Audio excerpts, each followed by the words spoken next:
Hello and welcome to episode 20 of the Cloud Computing Show for the C-Suites with Brad Nelson and internationally recognised and world's #1 cloud industry expert and thought leader David Linthicum. This show is sponsored by Nelson Hilliard, cloud computing recruitment specialist, placing great people in cloud, IoT, fintech and AI. In this week's show, Dave and I will be talking about cloud data exit fees. Hi Dave, great to have you on the C-Suite Show this week. Yeah, great to be on the show. We got a bit of bad news to tell C-suites out there, so prepare yourself. Are you finding that most in the C-suites don't know that they have to pay the fees to exit data from the cloud then, Dave? Is that what you're saying? That's an understatement. Normally they realize that there's no fees for transferring data into the cloud. Obviously, that's how they get you. But if you want to egress out of the cloud, even if you're doing so on an operational basis, in other words, you're sending information out, say on a daily, nightly basis, things like that, there's a charge for that. They charge you for the network traffic and the egress of the data. And so if you're a company that may be pushing in, several gigabytes of data and pulling out several gigabytes of data, an hour, which many of them do, there's a fee for doing that. And you really should kind of figure that into what the cloud's going to cost. And I think people have a tendency to kind of not understand that this is there. When they do, they're surprised, mad. Sometimes they want to renegotiate their deal with the cloud providers, but reality is they all do it. And I think they do it because there is a cost of moving information down their network and out. And obviously they're willing to accept as much data as you want to provide because that's how they hook you into what the cloud providers are able to provide.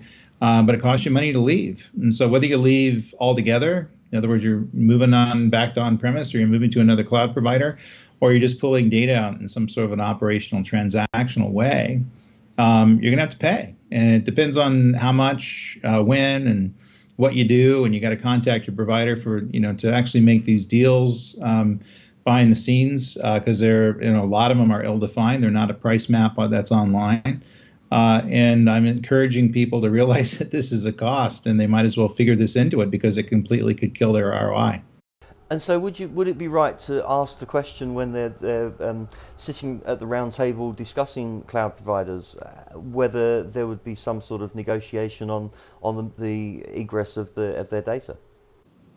Yeah, everything's up for negotiation now. And I mean, it used to be those cloud providers gave you a price list and they wouldn't move away from it. And so whether you're going to have 1,000 workloads on their cloud or 10, and those days have gone. And so they have the big enterprise guys that are working for them in the sales leads. They have lawyers. They have people who are professional negotiating, and enterprises are getting what they want. They want to be able to get a custom deal that's tailored for their needs, which is leveraging the cost benefits that they're looking to leverage with the metrics they're looking to be measuring it by, with SLAs and things like that are there. So they're a bit more flexible than they were, 5 years ago when I, was trying to explain to my clients that they're not budging. So you get no discount and you're going to have to pay what you pay. And that's good, especially the big enterprise companies like Microsoft and Google and somewhat, and certainly Amazon, and being able to be a little bit more flexible and accommodating to folks out there. But they miss many fees, fees for services, fees for egress, network utilization fees and things like that they may have saw, but they really don't understand how it's going to impact their use of the cloud. And so, like I said, if you're pushing data into the cloud, big whoop, that typically doesn't cost you a lot. If you're pulling data from cloud, you're going to pay a fee for that. And that's something I think that people are very surprised that they do. And I've seen lots of budgets go overrun, and because of this, they didn't understand it was there. They didn't understand the behavior of the applications that are accepting and pushing information out of their cloud networks. And it's just really something I'm trying to make people aware of, which is why I wrote the blog. It's a great blog, actually. I've had a great read of it. You've actually put the financial chart down based on gigabytes to terabytes. So I think it was gigabytes to terabytes, and the cost that Amazon obviously run out in one of their models. But what was an interesting point, actually, you mentioned automation tools and governance tools. Would there be anything that you'd be happy to share now that where people could point in the right direction of utilizing things to set up so there aren't any real hidden surprises of the data coming out? Yeah, there's tools like Cloud Health and Cloud Cruiser, and there's dozens of others out there that provide you with cost governance. And so they're aware that money needs to be allocated when information is exited out of the cloud, and they'll provide you with the governance of those systems. So number one, you're aware of what you're spending, which is always good. So when we get these big bills at the end of the month, we don't know what the hell happened. Also, they will allow you to place policies around the egress of data, so people don't necessarily pull information out unreasonably so when we run up a larger bill. So going forward, I think this is something that people are, going to have to be more aware of.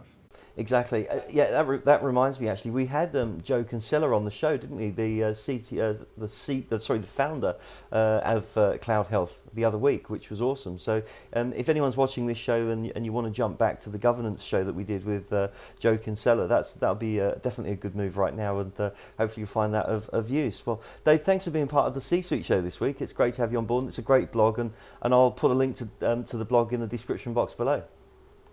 All right, you guys be aware that it's going to cost money for you to leave someplace versus getting in. Exactly right. And thanks for squeezing us into your busy Asia tour that you're on at the moment as well. I know you're really pushed for time, so I really appreciate that as well. Thank you. Anytime. Excellent. Well, thanks for watching, everyone. We really do hope you found this insightful. And as I said before, there's a link below in the description box. You can also get us on iTunes, which I always seem to forget to mention on when I film these videos. So I think Dave's just giving us a quick peace out. Peace out, Dave. Thanks very much. And thank you, man. Internet was going back and forth, but anyway, I should be back. Excellent, that's all good. Yeah, so again, you can subscribe to the channel. Please like it as well. And if you've got any comments, that's awesome. Dave's on Twitter, which is @David Linthicum. I'm on Twitter also, which is Nelson_Hilliard. Yeah, and so obviously check out the podcast and subscribe to that as well. So thanks again for watching, everyone.